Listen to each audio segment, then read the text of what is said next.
Yo, mga katotpi, eto na naman kami, nagbabalik. Kami ang inyong The Opinionated Titos Podcast. At mga katotpi, na meron kaming ngayon sa inyo. Tanong regarding dito sa topic natin today. So, kung tatanungin pre, ano bang mas nakakakaba? Yung first day mo nun sa trabaho, as in yung first trabaho mo? O yung first day mo sa trabaho, pero edad 40 ka na ngayon? Dapat pwede sagot dyan, Papa Dens. Pero seryoso, yung ibang, kasi yung pagtapak ng 40, parang biglang may deadline na kagad sa buhay. Parang feeling nila pa-deadline na. Parang, teka muna, ito ba talaga yun? 40 na ba talaga ako? Ganun. Oo, diba? Tama. Alam mo yun, parang parang biglang magiging siya, pre. Ang tawag doon yung midlife crisis pagdating doon sa career mo. Yung tanong na, tangina, eto na ba to? Eto na ba tong kumpanya na to? Dito na ba ako magre-retire? O may chance pa ba ako na mag-iba ng landas? Parang, alam mo yun, parang pag-iisip. Yan nga pala yung pag-uusapan natin ngayon, mga katotpi. Nasa 40s ka man, syempre, mga katotpi natin, nanginginig na tuhod mo sa next career mo,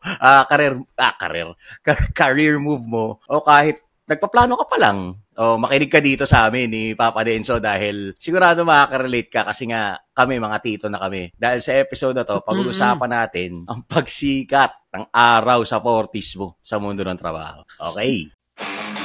Yeah, two singles on mic. Let's go. Two singles on mic. Yeah, the vibe's insane. Coffee in the vein. Oh, yun. So, guys, welcome back, Welcome back, Boss Lots. So, bago ang lahat, guys, don't forget, to, syempre, lagi namin pakiusap.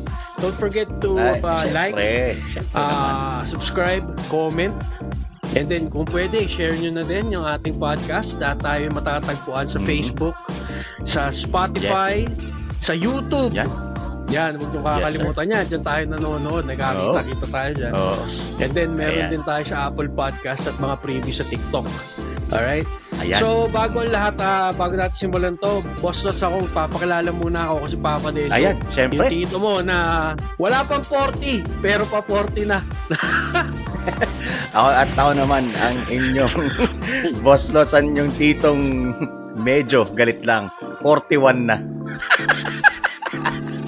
Well, hindi mo kang 41, Boss Lots, mukhang 40 Oo, 40 and a half lang. Pero alam mo yun, pre, grabe. Alam mo, pag naiisip mo 40s, na, minsan parang makapaisip, may nagkakaroon ka ng mga worries na hindi naman dapat. Pero alam mo yun, alam ko, nagigets mo yung sinasabi ko at yung mga katotpi natin dyan na nasa kaidaran natin. Oo naman. Feeling ko nagigets mo yung sinasabi kong bigla kang mag-worry pero hindi mo alam. Parang bakit kaya? Sa tingin ko naman, Papa Denso, may parang may tatlong pangunahin. Yung mga main reasons, una, yung bata versus yung veterans, dilemma. Yung naisip ko parang maaanohan ka na ng mga bata. Feeling ng 40 sila yung nasa gitna, yung sandwich generation. Pinipigayan ng mga bata yung mas patanda. Kasi syempre, di ba? Sila yung mas nakakabata, parang sila yung may edge. Baka ma-outspace sila ng mga Gen Z. Ano ba yan? Gen Z. Kaya yun. Gen Z or Gen Z. Oo, alam mo, valid naman yan, pre. Pero alam mo, yung mga 40s ngayon, pre, na yan mga tawag dito, mga veterano, kumbaga veterans. Mga veterans. Oo, pre. Na siguro, sa pagkakataon to, not to dun sa mga mas nakakabata sa atin, pwede natin i-highlight yung mga assets ng mga sinasabi natin mga veterano na, di ba? Magbigay ka nga ng natin dyan, ng mga examples. Yung tatlong ang tinutukoy ko, swak nga yan sa swak yung entry mo na yan. Ano nga ba yung mga superpowers ng mga 40 sa career nila, di ba? Di ba? Advantage. Yan, advantage. Syempre, pre, experience tsaka yung network. Sabi nga nila, your network is your net worth. Ika nga. Yung hindi di ba, hindi matutumbasan yung dami ng taon, connection mo sa industry, nakilala ka. Kasi, yun na nga, may track record ka. Yun yung number 1, pre. Yung number 2, yung maturity at stability. Yung mas kalmado ka mag-desisyon, hindi ka indecisive, hindi ka padalos-dalos. Kaysa dun sa mga bata, which is yung mga 20-something. Kasi nga, mas gusto nga ng kumpanya yung mga ganun, di ba? Tapos, financial literacy, yan. Meron tayo niyan, Papa Dens, di ba?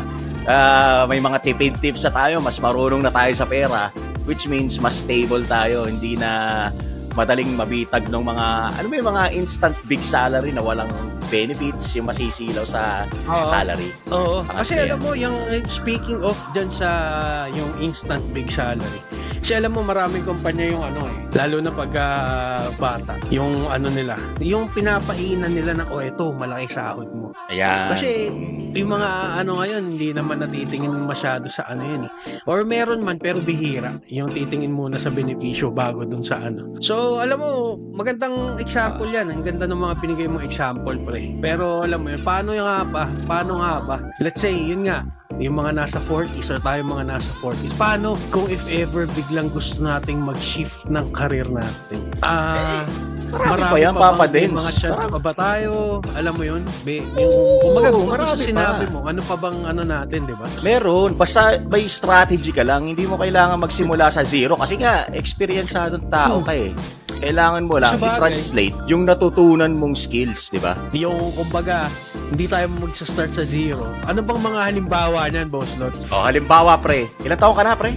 38. Yan. Halimbawa, 38 ka. Tapos manager ka sa sales. Pero gusto mong maging baker, chef. Siyempre, magsiswitch ka. Gusto mo mag-switch ng career. Kasi yun talaga, napagtanto mo na yun nasa puso mo. Wag mong gagawin, pre. Ito lang, dalawang do's. Isang do at isang don't lang yan. Yung don't, biglaan kang mag-resign. Tapos mag-enroll ka sa full culinary school. Siyempre, ang laki ng budget, magiging budget mo nun. Parang mauubos yung budget mo, tapos nag-resign ka. Oo. Tapos, ang gawin mo, gawin mo maging yung sales manager skills mo, pre. Yung skill na natutunan mo dun sa previous mong trabaho. Kunin mo yung leadership, budget management, customer service skills. Yung mag-aral ka ng, kapag sasabayin mo, mag-aral ka ng short course sa gabi, yung pagbe-bake ng part-time muna, o uso ngayon, mag-start ka ng online business. Ganun. Mga soft skills mo sa sales. Ayun, mga applicable na pwedeng maging may-ari ng isang business, di ba? Ganun. Hindi rekta ka agad. Kumbaga, ang dyan, pre, dream big, pero start small. Step by step lang, wag mo biglayin. Di ba? So, actually, it's all about leveraging what you have. Kung ano yung mga skills na meron ka. Hindi mo siya, hindi dahil mag-shift ka to another career path. Mag-shift ka ng career path mo. Ito, isa lang tong kumbaga parang ang punto mo dito, Boss Lots, is magpipivot ka lang. Hindi mo totally babaguhin kung ano yung meron ka na. Yes, sir. Diba? Gagamitin, leverage mo yung skills. Tama. Tapos ito pa yung isa pang tip sa mga pa-40s na dyan, 40s o past your 40s. Wag kang, kasi parang feeling ng iba, pre, natatakot sila sa technology, napapalitan sila ng technology. Wag kayo matatakot. Embrace bakit nga ba, pre? Sa tingin mo, bakit nga ba yung iba natatakot sa teknolohiya or yung ngayon, pre, ngayon, di ba? Napapanahon ngayon na parang yung most companies is nagta-transition do sa mga AI-assisted na mga tools. Ayan. Di ba? Natatakot din kasi sila sa mga bagong skills. So, akala kasi nila, pre, para sa mga bata lang yung mga AI na yan, yung mga social media marketing, yung mga bagong software skills. Pero, Papa Dens, yung combination natin as mag-40s, ikaw, 40s, pasta sa 40s, yung wisdom ng tech skills natin, unstoppable yan, pre. Tayo kasi yung generation, pre, kung hindi nila natatanong, tayo yung generation na before technology and after technology. So, meron tayong matututunan pang iba. Kumbaga parang enhance your skills. Ika nga. Hindi naman tayo technologically unsavvy. Kaya, hindi naman tayo bago. Kumbaga. Kasi alam mo, pre, tama yung point mo dyan eh. Kasi alam mo yun, tangina, kung ikaw, let's say for example, no, ikaw let's say isang veteranong accountant, matagal ka ng accountant. Tapos, syempre, syempre, may mga ngayon, may mga bagong accounting software, di ba? Na may mga AI features. So, ang feeling ko dyan, pre, is,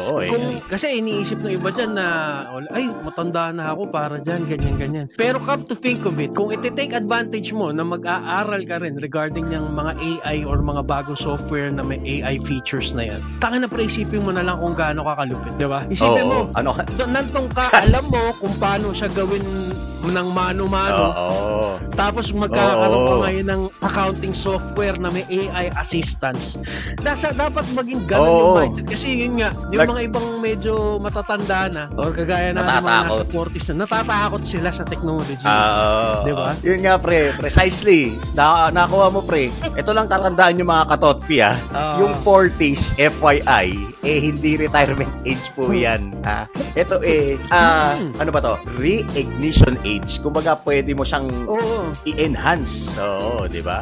Ano yan kumbaga, yung re-ignition age na yan is parang mag-ano kayo, i-reignite mo yung passion mo. Kung meron ka mang naisang tabi na gusto mo talagang gawin, i-reignite mo when you come to your 40s, pagka tipong medyo kaya mo na sa sarili mo na parang gamitin mo yung mga nakaalaman na meron ka na doon sa existing pag-reignite nung passion mo na yung gusto mo talagang gawin. I'm not saying na kagaya na iiwanan mo siya totally. Kagaya nga sabi na, magpipivot ka lang towards dun sa gusto mong gawin. And then, pagka settle ka na talaga dun sa gusto mong gawin, siguro that's the time na pwede mo nang iwan yung pero i-apply mo pa rin yung mga natutunan mo dun sa naging course, yung mga naging direction nung career life mo. Parang medyo magulo yung explanation ko. Pero, kumbaga, ang lang dyan is, wag mo, kumbaga, yung kasabihan na tanga na malayo na yung narating mo, pero lumingon ka pa rin doon sa pinanggalingan mo. Baunin mo lahat ng natutunan mo kung ano man yung gusto mong i-reignite sa buhay mo ngayon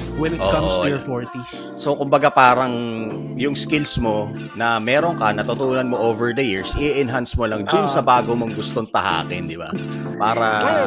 i-enhance and gagamitin mo siya dun sa di ba? Kasi kagaya ng example mo, being a baker, let's say, accountant ka, tas gusto mo talagang maging baker. May not totally maging pero yun naman, yung magagamit mo siya doon sa gusto mo talagang previews. Totoo. Yung mga last advice mo, Papa Denso, sa mga katootpi natin na nakakaranas ng nakakaramdam na feeling nila matanda na sila at di na sila makapag-shift. Ako pre, lang ako dyan, simple lang ako dyan pre. Ang unang-una mong gawin, invest in yourself. Tapos, bukod sa investment, ako gusto ko naisip ko parang maganda rin na bukod sa invest in yourself, reinvent yourself, di ba? Magbasa ka, mag-aral ka ng bagong skill, kung kaya mo mag-mentor or kung gusto mo lumawak yung network mo, i-develop mo or yun nga, i-reinvent mo yung sarili mo para, alam mo yun, dapat tuloy-tuloy lang yan. Lagi may bago ka natututunan. And again, lastly, para dun sa mga nasa 40s na nga, huwag kayong matatakot sa technology. Dahil yung technology, sobrang sobrang magpapagaang ng buhay natin lahat yan. Kung gagamitin sa tama. Ayun, totoo. Tsaka wag nilang ikukumpara yung journey, halimbawa, journey ko sa journey ng iba. O kung kukumpara yung journey mo sa journey ng iba. May sarili kang orasan may sarili tayong time clock di ba? Time clock.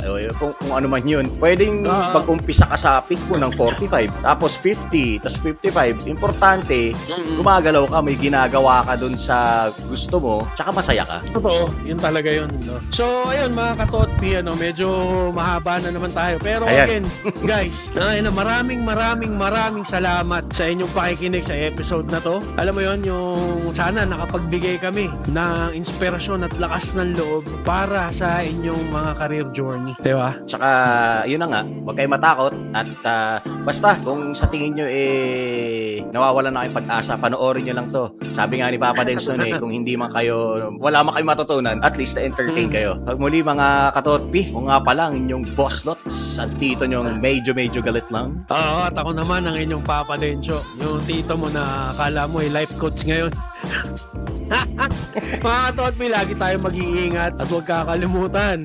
Kung pwede lang, don't forget, like, share, subscribe, comment, at i-share nyo yung episode na ito sa mga kakilala nyo, mga nasa 40s, or I mean, kahit kanino, i-share nyo. Pa-40s, Oo, at mag-comment kayo ng inyong mga saloobin or mga naiisip.